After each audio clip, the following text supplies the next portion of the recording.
পৃথিবীতে কেউ ভালো বা খারাপ হয়ে জন্ম নেয় না। ছোটবেলা থেকে কেউ তাদের আলাদা আলাদা করে ভালো বা খারাপ হওয়ার শিক্ষাও দেয় না।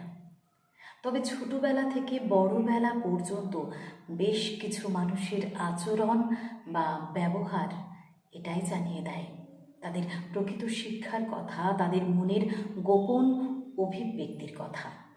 যেমন ধরুন, রাজা নামের ছোট্ট ছেলেটি একটি বিড়াল বাচ্চাকে মাটিতে পুঁতে দিয়েছিল। আমার ভাবতে অবাক লাগে কি ভয়ঙ্কর নিষ্ঠুরতা এই শিশু মনের।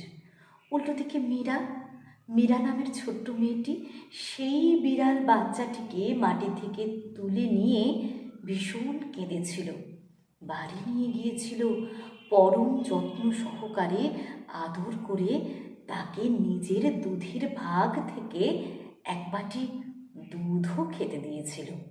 আসলে এটাই আমাদের সমাজ, এটাই আমাদের মানবিকতা বোধের পার্থক্য। অন্ধকার যেমন আছে, তেমন আলোর সন্ধানও আছে তার পরিপূরক হিসেবে। শুধু সেটা আপনাকে খুঁজে নিতে হবে, কারণ সেটা আপনার দৃষ্টিভঙ্গির পরিচয় হিসাবে কাজ করবে ভবিষ্যতে। ধন্যবাদ।